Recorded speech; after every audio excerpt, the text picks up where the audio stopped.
सिख जो जीवन बदल दे, यह कहानी एक गांव की है जहां लोग एक दूसरे के सहारे जीने का तरीका सीखते हैं। एक गांव था जहां लोगों के बीच में अनूठा एक बंधन था।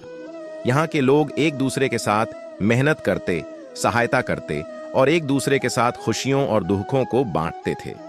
इस गांव की कहानी बहुत ही अनोखी थी। एक बार गांव में एक नया आदमी आया। उसका नाम दास था। दास बहुत ही निराशाजनक हालात में आया था। वह एक छोटे से गांव में दूर रहते थे, जहां उनका परिवार बीमारियों और तंगी में फंसा था। उन्होंने सोचा कि वह इस गांव में आकर नए जीवन की कोशिश करेंगे। दास गांव में आकर एक आदर्श बनने के लिए प्रयास करने लगे। वे हर काम में मेहनत करते, दूसरों की सहायता करते और सबके लिए प्रेरणा स्रोत बन गए। दूसरे लोगों की खुशियों और दुखों में भी वे सहभागी रहते। एक बार गांव में बड़ा दुहक का समय भी आया, जब गांव के मुखिया का बेटा अचानक बीमार पड़ गया। उसकी स्थिति गंभीर थी और उसके परिवार को इलाज के लिए पैसों की आवश्यकता थी, लेकिन गरीबी के कारण परिवार के पास इतनी धनराशि नहीं थी। जब दास ने इसे सुना, उन्होंने तत्परता से अपनी सभी बचत की राशि का उपयोग करके परिवार की मदद की। वे नहीं चाहते थे कि इस दुखी परिवार को किसी भी हमारी तरह जूझना पड़े।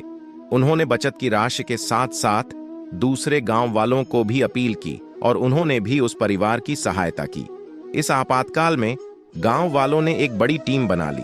सभी ने मेहनत करके और अपने संगठन के साथ मिलकर इलाज के लिए पैसे इकट्ठा किए। थोड़े समय के बाद बेटे का इलाज हुआ और वह पूरी तरह स्वस्थ हो गया। इस घटना के बाद गांव वालों के मदद करने के इरादे एक दूसरे के साथ और भी मजबूत हो गए। यह उनकी सद्भावना, नेकी और सामर्थ्य का परिणाम था।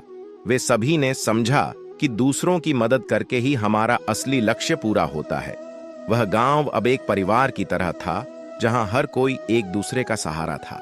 यहाँ के लोग अपनी खुशियों और दुखों को साझा करते, एक दूसरे की मदद करते और अपने संघर्षों को साथ में झेलते थे।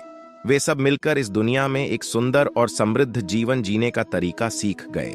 दोस्तों, कहानी अच्छी लगी हो तो लाइक और कमेंट करें और हाँ, सब्सक्राइब करना ना भूलें। धन्यवाद। आप देख रहे हैं आरडी इमोशनल यूट्यूब चैनल।